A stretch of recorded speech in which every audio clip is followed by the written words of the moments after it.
자, 반갑습니다. 이제 냉전 이후인데 사실상 이 PPT에서 다루는 내용은 뭐 거의 사실상 현대에 도달하는 이제 그런 시기 가장 마지막 최종적인 내용이라고 보시면 되겠습니다. 일단 냉전 이후의 내용을 보기 위해서 냉전이 어떻게 형성되었는지를 뭐 이미 봤지만 간단하게 한번 돌아보도록 하죠. 일단 우리가 알고 있는 것처럼 이런 식으로 2차 세계대전이 끝이 났죠. 그래서 6년간의 길고 길었던 세계대전이 끝이 나면서 우리가 알고 있듯이 전체주의를 내세웠었던 뭐 이탈리아, 독일, 일본 이런 국가들이 패전하게 되고요.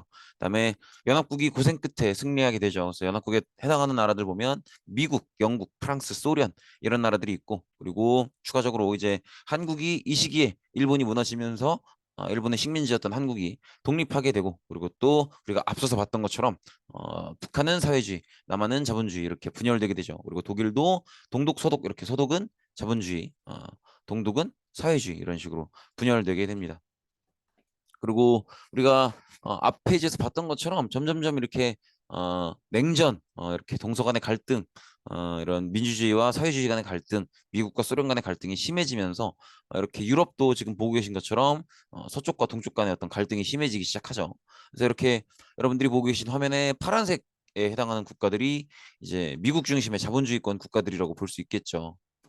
그다음에 빨간색이 보시는 것처럼 소련 중심의 사회주의 진영의 국가들이고요. 그래서 이 둘이 막 경쟁을 하는 거죠. 이렇게 경제 면에서는 미국이 서유럽의 어떤 전쟁 이후의 피해를 극복하는 그런 것들을 굉장히 경제적으로 지원을 많이 해주죠. 그래서 그걸 마셜 계획이라고 하죠. 그래서 요 정도는 기억해 두셔야 돼요. 요 마셜 계획을 시작했던 게 트루먼 대통령이었던 거 정도는 기억을 해 두셔야 됩니다. 그래서 미국이 서유럽의 어떤 전쟁 피해 복구에 대규모의 경제 지원을 해주는 마셜 계획 정책을 시작하고요. 여기에 대응하기 위해서 이제 소련도 소련 중심으로 이렇게 사회주의권 국가들에게 대규모로 지원을 해주는 코메콘, 어, 소련 중심의 상호 경제 원조 회의죠. 그리고 요 경제면에서의 경쟁이 어떤 군사 분야까지 확장이 되죠. 그래서 미국 중심의 서유럽 국가들이 이렇게 함께 군사 동맹을 맺는 이런 북대서양 조약 기구도 형성이 되고, 이거에 대응하기 위해서 또 소련 중심의 동유럽 사회주의권 국가들이 군사 동맹을 맺는 바르샤바 조약 기구가 또 형성이 되죠. 이 정도를 꼭 기억해 주시고요. 그리고 우리가 앞서서 봤던 것처럼 한반도에서는 북한 사회주의, 남한은 자본주의, 베트남도 마찬가지로 북베트남 사회주의, 남베트남 자본주의, 또 중국도 우리가 앞서서 봤던 것처럼 사회주의 마오쩌둥이 이끄는 공산당, 자본주의의 장제스가 이끄는 국민당 이런 식으로 분열되게 되죠. 특히나 이제 어, 아시아권 국가들은 대부분 이제 북쪽에 사회주의 정권이 자리 잡히죠. 왜냐하면 그 북쪽에 소련이 있으니까. 그래서 이렇게 생각해 주시면 되겠고, 그리고 기본적으로 이런 어, 2차 세계대전 이후에 새롭게 생긴 국가들 사이에 이런 식으로 사회주의 정권들이 많이 생기는 건 기본적으로 요 생각도 같이 해주시긴 해야 돼요. 소련의 코민테른이 활동한 것도 어느 정도 영향을 끼쳤다라는 것도 같이 생각을 해주셔야 됩니다.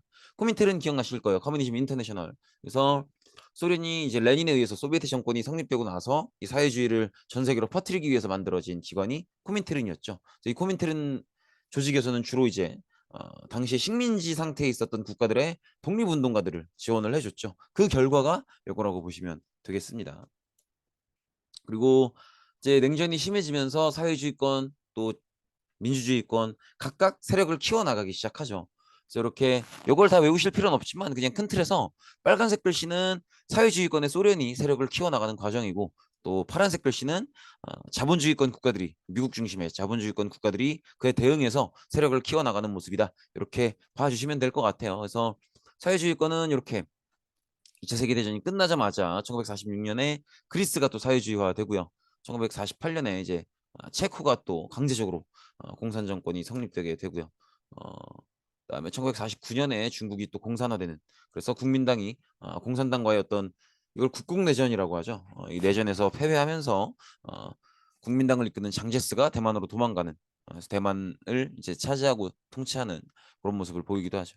그다음에 1950년에 이 한국 전쟁을 빨간색이나 어떤 파란색으로 표시하지 않고 하얀색으로 표시한 이유는 뭐겠어요? 한국 전쟁은 사회주의권이 세력을 떨치는 거야, 아니면 민주주의권이 세력을 떨치는 거예요? 이 두 세력의 충돌이죠. 그래서 사실은 2차 세계대전 이후에 그 시기까지는 가장 뜨거운 전쟁이었고, 우리가 보통 2차 세계대전 이후에 자본주의권의 미국과 사회주의권의 소련이 경쟁하는 걸 본격적인 전쟁을 치르지 않기 때문에 냉전이라고들 하는데 한국 전쟁 같은 경우에는 그 냉전 속의 열전이었다 이렇게 볼 수 있겠죠. 그리고 한국 전쟁이 사실은 전 세계적으로 굉장히 충격을 준 사건이어서 여기 이제 전 세계적으로도 되게 많은 변화를 불러오게 돼요. 특히나 이제 자본주의권에서는 화들짝 놀란 거죠. 이렇게까지 공산주의권이 공격적으로 나올 줄 몰랐으니까. 그래서 미국도 이제 아무래도 자본주의권 진영의 큰형님 하면 미국이겠죠. 그래서 이제 미국이 어떤 생각을 하게 되냐면 사회주의권, 소련 중심의 어떤 동유럽 국가들이 있는 그 사회주의권 국가들의 가까이에 있는 이런 자본주의권 국가들은 그 힘을 키워줘서 그 나라들이 스스로 이 사회주의의 확장을 막을 수 있도록 해야겠다 이런 생각을 하게 됩니다. 그래서 미국이 2차 세계대전 당시에 이겨서 점령했었던 일본한테 이제는 한국전쟁 이후로는 주권을 돌려주게 돼요. 그게 지금 보시는 샌프란시스코 강화 조약이에요. 그래서 더 이상 일본을 점령해서 지배하지 않고 일본은 스스로 통치할 수 있는 권력을 주고 그리고 나아가서 일본은 원래 2차 세계대전을 일으킨 나라기 때문에 전범 국가이기 때문에 군대를 가지고 있으면 안 돼요. 근데 여기서 말하는 군대는 다른 나라를 침략할 수 있는 군대를 얘기하는 거죠. 근데 군대는 가질 수 없지만 일본이라는 나라를 스스로 지킬 수 있게끔 자위대를 창설할 수 있도록 해주죠. 여기서 말하는 이 자위대가 스스로 자자에 지킬 위자거든요. 이렇게 쓰는 너무 대충 쓰나? 그래서 스스로 지키다 이런 의미예요. 그래서 자위대는 군대랑은 좀 의미는 달라요. 군대는 이제 다른 나라도 침략할 수 있는 그런 역할을 하는 게 군대라면 자위대는 철저하게 어떤 약간의 군사 규모의 제한도 받아가면서 어, 오로지 방어만을 위한 그런 군부대라고 볼 수 있는데 요 자위대도 이제 한국 전쟁이 벌어지는 모습을 보면서 미국이 이제 일본을 자본주의권을 지키기 위한 어떤 천병으로 삼아야겠다라고 생각을 하면서 자위대를 세울 수 있도록 한 거죠. 여기 이제 지금의 자위대죠. 그다음에 이렇게 나토 북대서양 조약기구 이제 유럽 통합군도 창설을 하도록 하고요. 그다음에 이것도 굉장히 좀 자극적이죠. 서독을 재무장시킵니다. 서독은 독일이잖아요, 독일. 2차 세계대전을 일으킨 나라라고요. 그럼에도 불구하고 이 공산주의의 확장을 막기 위해서 서독을 재무장시키는 걸 허락하는 거죠. 이런 모습을 볼 수 있죠. 냉전이 점점점 심해지면서 특히나 이제 독일이 가장 심했겠죠. 이게 이제 이런 식으로 이해하시면 좋을 것 같아요. 그 지도를 대충 이렇게 그려보면 그죠? 이런 식으로 여기 이제 뭐 아프리카 이렇게 있고요. 그러면은 요게 이제 소련 아닙니까? 요게 소련이고 요게 이제 독일이고요. 요게 이제 프랑스가 되죠. 독, 프 이렇게 되는데 여기 영국이 있고요. 근데 이제 우리가 2차 세계대전 끝나가는 무렵 보면 여기서 노르망디 상륙작전 해서 이렇게 들어오고 그 다음에 소련이 이렇게 들어오죠. 그렇다 보니까 독일은 분열될 수밖에 없는 거예요. 그래서 동독은 이제 사회주의권, 서독은 자본주의권 이렇게 되는 거죠. 그리고 아시아권을 보면 여기 이제 일본이 있는 거지. 여기 일본이 있고 일본을 미국이 완전히 점령하죠. 그리고 소련과 일본 사이에 있는 게 우리나라죠. 그러다 보니까 우리나라는 북쪽은 소련의 사회주의권, 남쪽은 미국과 일본의 자본주의권 이렇게 되는 거예요. 이렇게 이해해 주시면 돼요. 이렇게 봐주시면 되겠고. 그래서 이렇게 독일의 어떤 냉전이 더더더 심해지면서 특히나 이런 동독의 베를린 장벽도 설치를 하게 되죠. 이 기억하시겠지만 동독 서독 나눠지고 나서 원래 그 전에 독일의 수도는 베를린이었잖아요. 근데 베를린이 지리상 동독에 있단 말이에요. 근데 우리가 당연히 예상이 되는 게 서독이랑 동독이랑 있으면 누가 더 잘 살겠어요? 경제적으로. 당연히 서독이 더 잘 살겠죠. 그러니까 동독 주민들이 볼 때는 서독 주민들이 부러운 거예요. 거기 살고 싶고. 그러면서 어떤 일이 발생하냐면 베를린이 동독에 있잖아요. 근데 베를린도 기억나시죠? 반으로 나눈 거. 동베를린은 소련이, 서베를린은 미국이 관리하는 그런 모습을 보였었는데 동독 주민들이 동베를린으로 가요. 그다음에 동베를린에서 서베를린으로 넘어갑니다. 그다음에 이제 서독으로 넘어가는 그런 모습들을 굉장히 많이 보여요. 왜냐면 서독이 더 잘 사니까. 그래서 동독 정부 입장에서는 동독에서 베를린 통해서 서독으로 빠져나가는 인구 유출이 너무 심한 거죠. 인구가 너무 많이 빠져나가는 거죠. 그래서 이걸 막기 위해서 아예 콘크리트로 벽을 만들어서 이런 식으로 어, 이 벽을 통해서 베를린을 아예 반으로 갈라버립니다. 이런 식으로 이런 모습도 볼 수 있고요. 그다음에 미국에선 이런 분위기도 있어요. 2차 세계대전 끝난 직후에 미국의 국회의원 중에 한 명이었던 조셉 메카시라는 인물이 이런 얘기를 해요. 생각보다 지금 우리 미국은 자본주의권 국가의 중심이기 때문에 절대 공산주의자가 있으면 안 되는데 생각보다 공산주의자가 있다. 심지어는 지금 미국 국무부에서 정책을 만드는 사람조차도 일부는 공산당원이 있다. 이런 얘기를 하는 거예요. 근데 이런 얘기를 다른 사람도 아니고 국회의원이 국회의장 나와서 이런 얘기를 하니까 사람들이 어느 정도 좀 믿을 수밖에 없겠죠.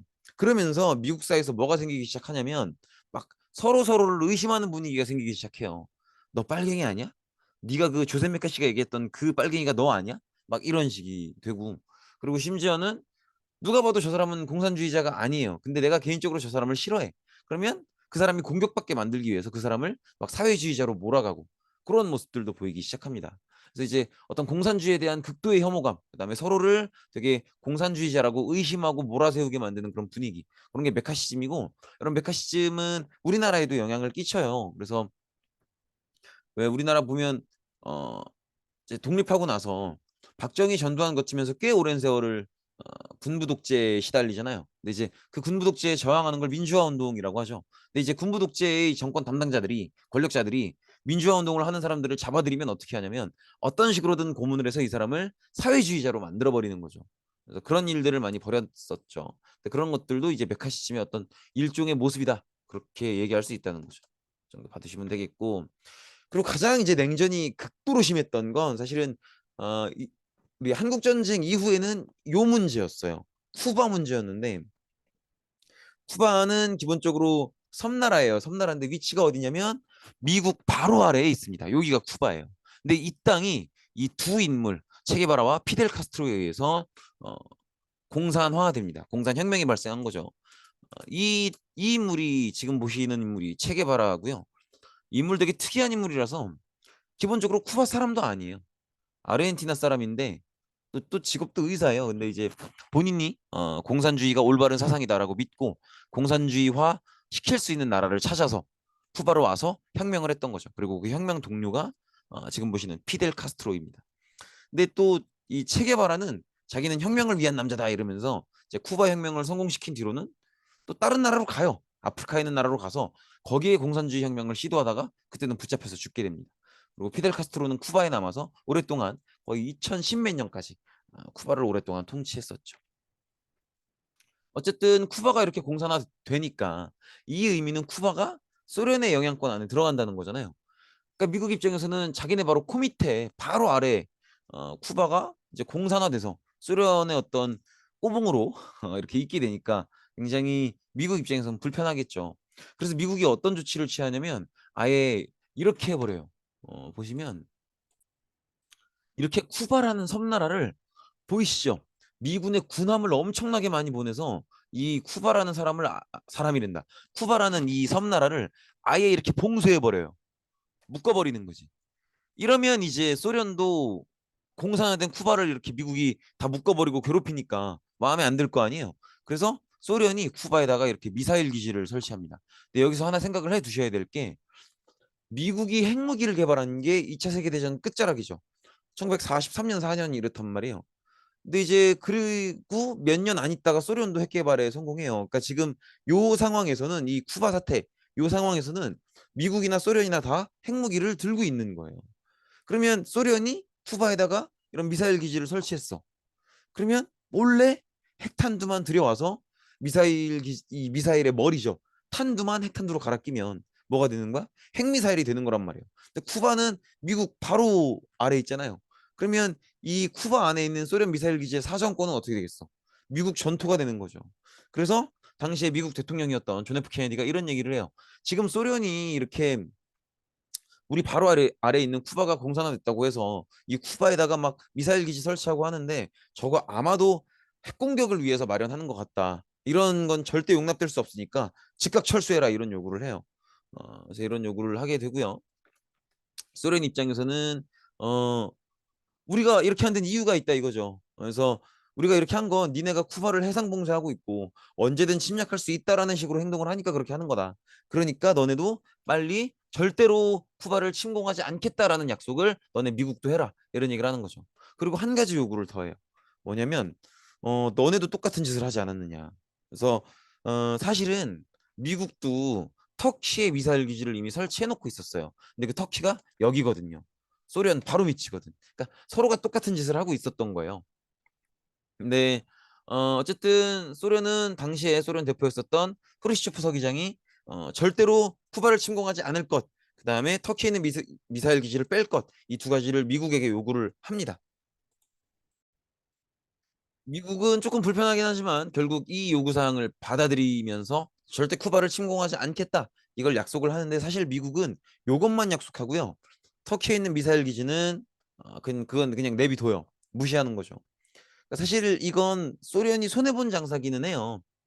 소련은 결국 미국한테 쿠바를 절대 공격하지 않겠다라는 약속을 받아내고 쿠바의 미사일 기지를 빼거든요. 그러니까 이제 문제가 해결된 거죠. 근데 소련은 지금 터키의 미사일 기지를 미국이 뺀다, 요 요구를 못 이제 얻어내지 못했잖아요.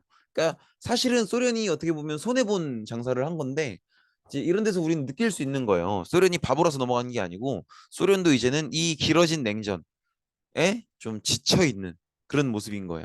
그래서 그런 것들도 우리가 한 번쯤은 생각해 볼 만하고, 이런 지친다라고 하는 게 앞으로의 어떤 정세 변화에 어떤 좀 중요한 역할을 할 수 있다라는 것도 생각해 볼 만하죠. 어쨌든 미국은 쿠바를 절대 침공하지 않겠다라고 약속했고, 소련도 이 약속을 믿고 미사일 기지를 뺐고요.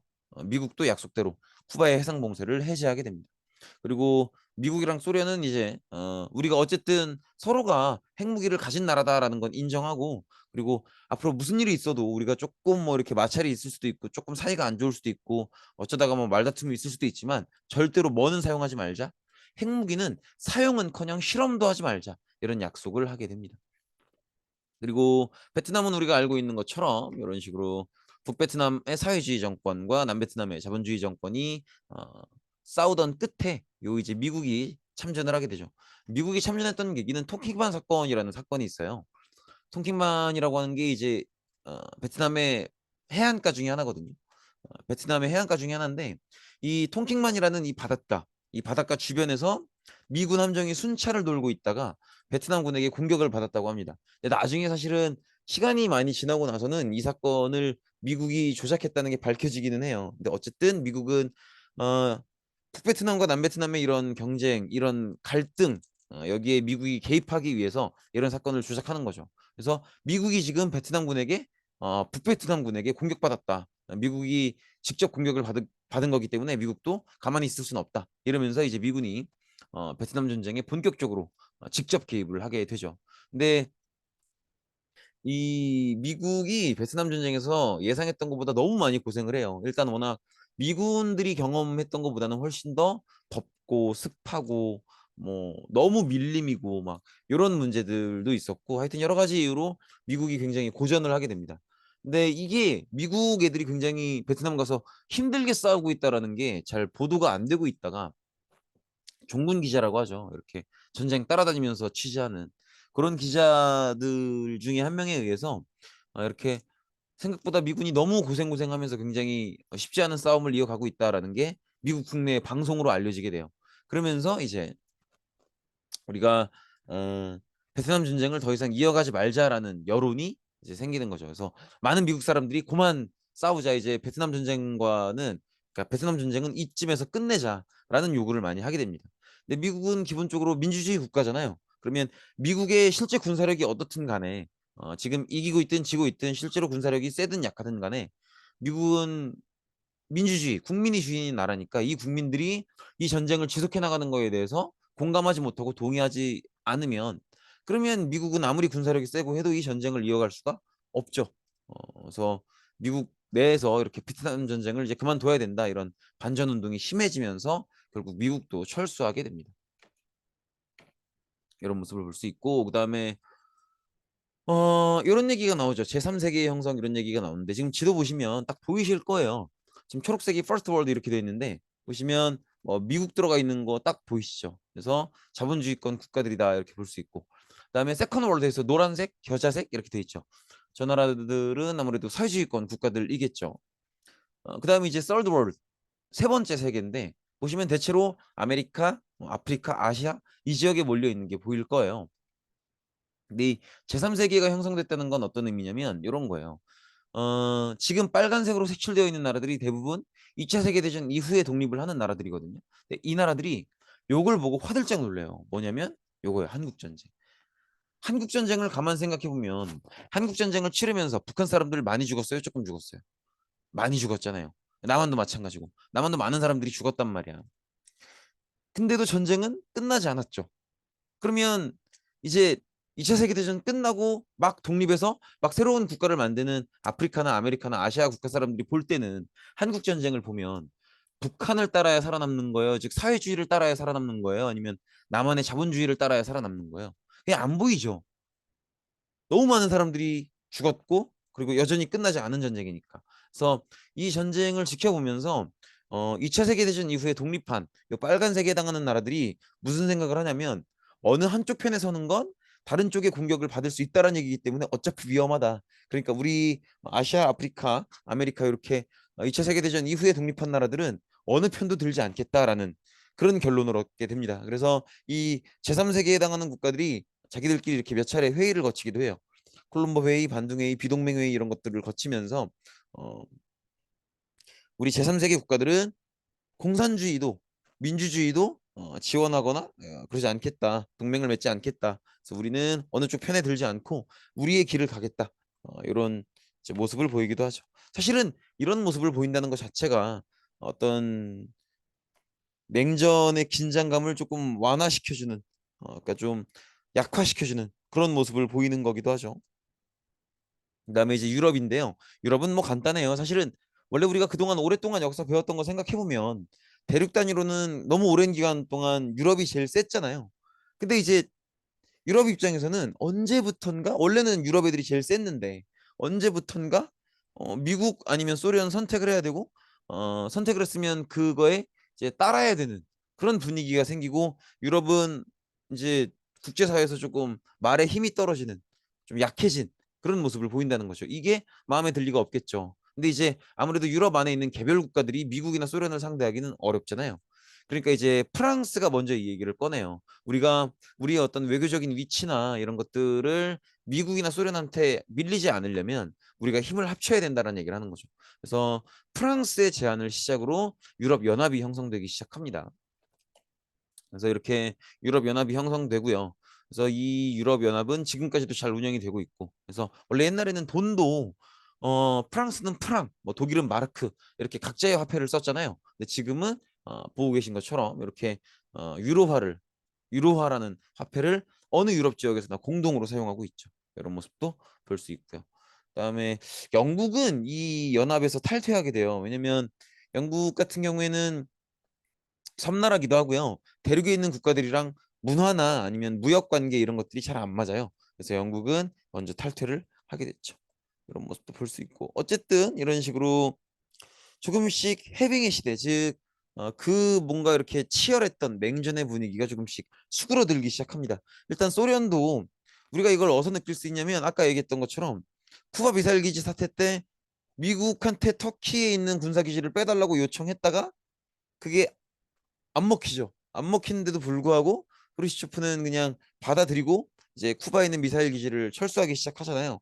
이 얘기 자체가 소련이 지금 미국과의 어떤 경쟁을 해나가기에 지쳐 있다라는 걸 보여주는 거예요. 소련은 이 시기부터 자본주의권 국가들이랑 평화 공존할 수 있다. 평화롭게 같이 잘 지낼 수 있다. 이런 얘기를 하기 시작합니다. 그리고 미국도 사실은 이런 어떤 냉전에서의 소련과의 경쟁 이런 것들에 굉장히 지쳐있던 시기였어요. 그게 어떻게 티가 나냐면 여러분들 알고 계시겠지만 이렇게 학교에서 영어를 중요하게 배우는 이유 중에 하나도 이거고 우리가 국제적으로 무역을 할 때 표준 화폐로 삼는 게 달러잖아요. 미국 돈 달러인데 그게 왜 그런 거냐면 미국의 중앙은행 지하에 가시면 굉장히 많은 양의 수천 톤의 금이 있단 말이에요. 그래서 미국은 원래는 1달러에 금 몇 그램을 항상 바꿔줄 수 있도록 되어 있었어요. 어, 근데 원래는 그렇기 때문에 미국 화폐는 미국 중앙은행이 이제 가져가면 정해진 양만큼의 금으로 바꿔주겠다. 이걸 약속을 했기 때문에 이제 미국 화폐는 굉장히 믿을 만한 화폐였던 거죠. 그렇기 때문에 오늘날에도 이제 국제무역 이런 데서는 미국 달러를 이제 표준으로 쓰고 있는데 어 이제 미국이 계속 소련이랑 군사 경쟁을 하고 막 냉전을 치르고 이러면서 너무 많은 돈을 쓰게 돼요. 그러면서 이제 이 돈을 감당하기 위해서 달러를 계속 찍어내기 시작했고, 그러면서 더 이상 달러를 옛날처럼 일정한 무게의 금과 바꿔줄 수 있다. 이걸 더 이상 못하게 된 거죠. 이렇게. 사실 이거 자체가 미국이 굉장히 지쳐 있다라는 걸 보여주는 거예요. 그리고 이거에 맞게 당시의 대통령이었던 닉슨 대통령도 그런 얘기를 해요. 앞으로는 사회주의권 국가랑 자본주의권 국가가 부딪히는, 군사적으로 부딪히는 일이 생겨도 미국 군대를 직접 보내지는 않겠다, 이런 얘기를 해요.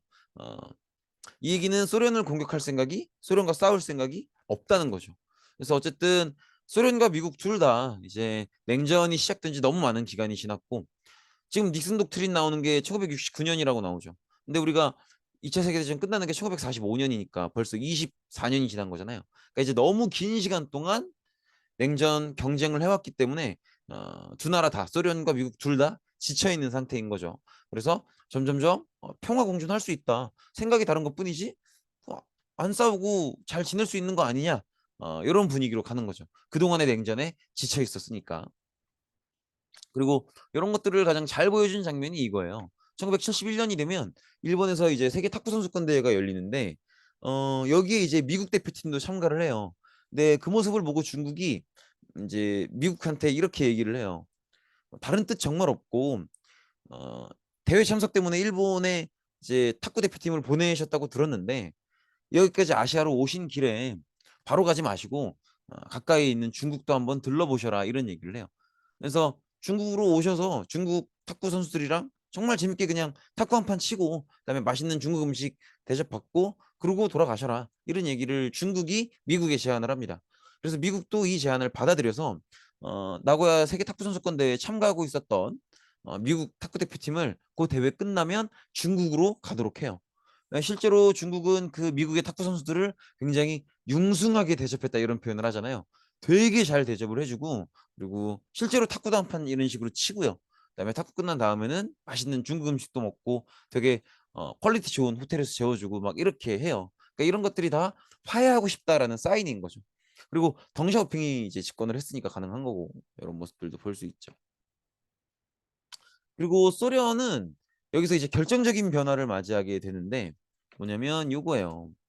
어, 고르바초프 서기장이 이제 조금씩 민주주의적인 모습을 보이기 시작해요. 소련의 지도자인데. 그래서 고르바초프는 더 이상 이제 소련이 공산당 일당 독재로 가는 건 안 된다. 여러 개의 당이 생길 수 있어야 된다. 이런 얘기도 하고요. 그다음에 자본주의권 국가들과도 교류를 시작해야 된다. 그걸 개방해야 된다. 그래서 글라드노스트 이렇게 얘기해요. 그다음에 그들과의 어떤 산업 수준에 맞게끔 우리도 뭔가 적극적으로 이제 자본주의권 국가들과 교류하고 소통하면서 우리도 개혁을 해야 된다. 이런 얘기를 합니다. 그걸 페레스트로이카라고 해요.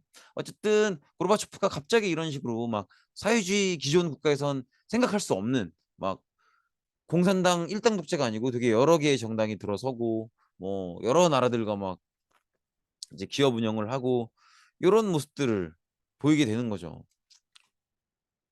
그리고 서방 세계에 이제 소련을 개방하고 자본주의 경제 뭐 다당제, 이 다당제가 그거예요. 공산당 일당 독재로 두지 않고 여러 개의 당을 만들 수 있도록 하는.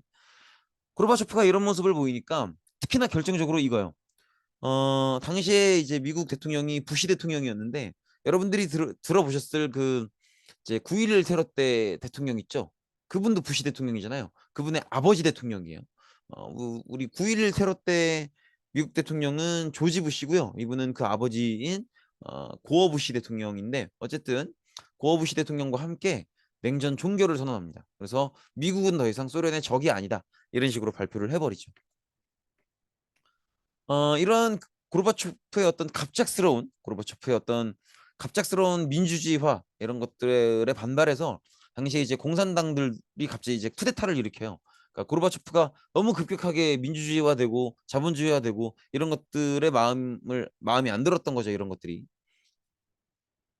그래서 이제 공산당들이 갑자기 쿠데타를 일으키게 되는데 이 쿠데타로 실패하게 되고요. 그다음에 이 쿠데타가 실패한 뒤로는 다시 자본주의자였던 옐친이 집권하면서 사실상 소련은 해체되게 됩니다. 이런 식으로 소련이 이끌고 있던 코메콘, 바르샤바 다 해체되게 되고요. 그다음에 결국에는 소련, 이 소비에트 연방도 해체가 되게 됩니다.